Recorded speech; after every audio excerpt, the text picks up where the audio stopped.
Hello, welcome to my unprofessional emo opinion.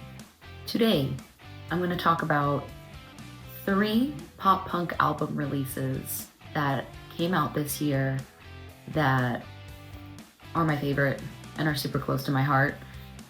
And I'm just going to give my unprofessional opinion, kind of an album review of sorts. I got a glass of wine. Mine is almost finished, so this may affect my ability to speak correctly. I'm very lightweight. Enjoy!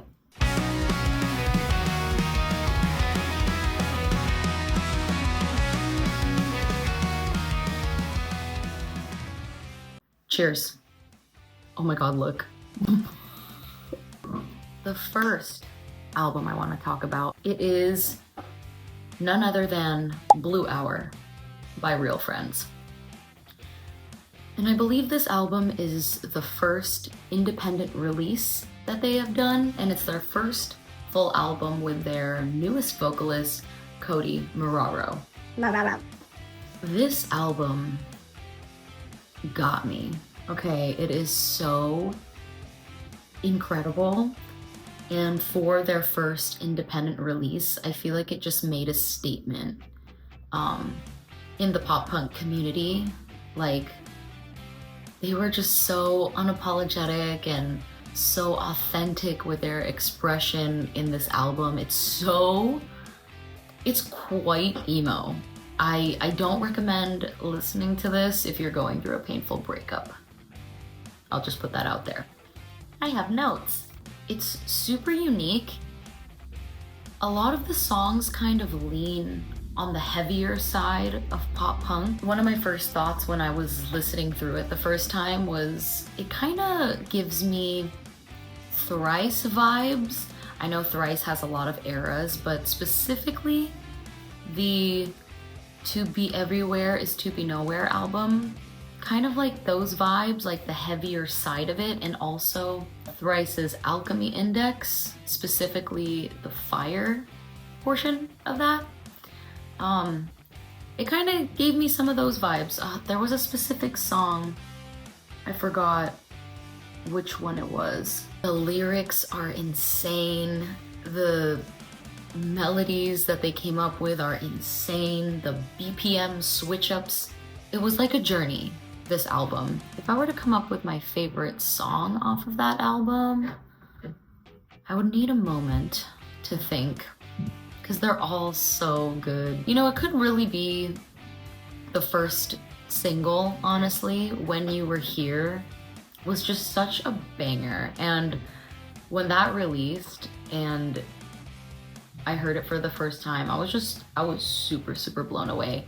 And I was able to see it live, see Real Friends live at Sad Summerfest in Santa Ana this year, and wow, I was quite literally losing my mind at that show. Real Friends, Blue Hour, top tier, probably, oh no, I was gonna say my favorite release of the year, but I don't know. Speaking of, I think this might be my favorite album release of the year.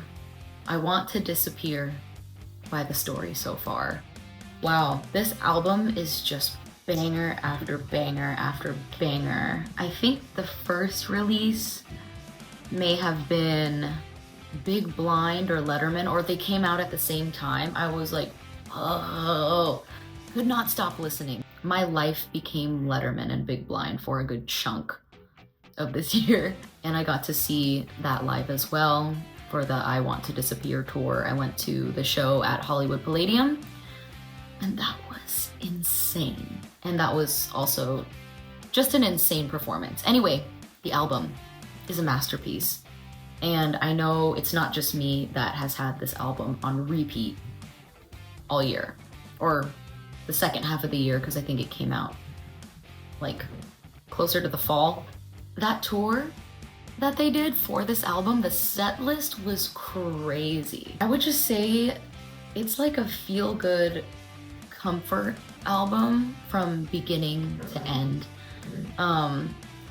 If I were to pick a favorite song off of that album, it might be impossible for me to do that, honestly, because, I don't know, I would say it's between Nothing to Say, Letterman, and Big Blind, but then there's Jump the Gun and Watch You Go and All This Time, and each one, White Shores, masterpiece. White Shores and I Want to Disappear, the title track, just adds such a beautiful, emotional, slow touch. It's like the cherry on top of everything. It's like a straightforward pop punk album, and it's so true to them as a band, and I don't know, I just can't get enough of it. Incredible album. And then the wine is getting to me. Next, we have Neck Deep by Neck Deep. We got a self-titled album this year from Neck Deep. Just true pop punk. This one is so good. It almost feels like an ode to the roots and the beginnings of this genre. Some parts actually kind of reminded me of No Pads, No Helmets, Just Balls by Simple Plan, that album. Like vocally, the chord progressions, melodically, I saw a lot of similarities, and that is the album that kind of kickstarted my love for pop punk when I was like 8 years old. So I felt like kind of emotionally invested in this album. My favorite song off this one would have to be Moody Weirdo. Oh my god.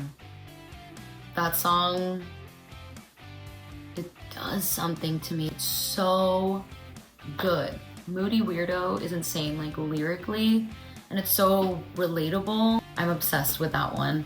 I would say that this album is actually a no skip album.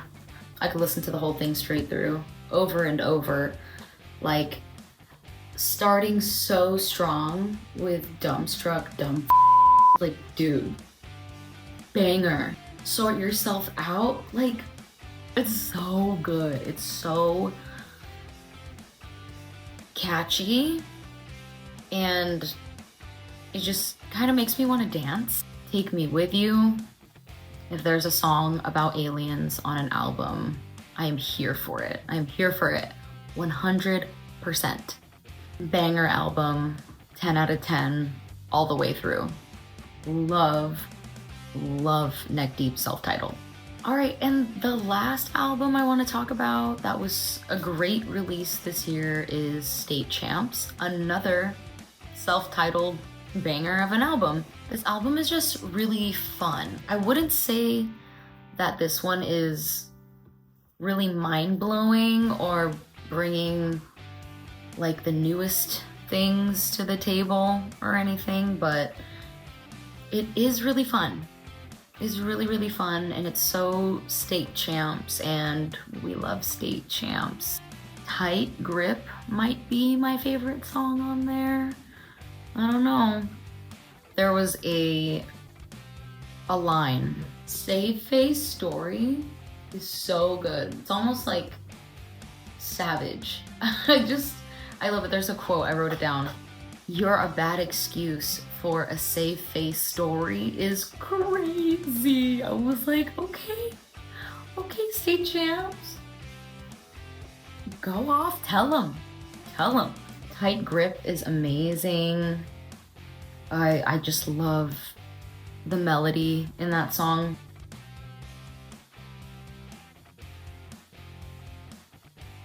I think the chorus in Tight Grip just absolutely slaps.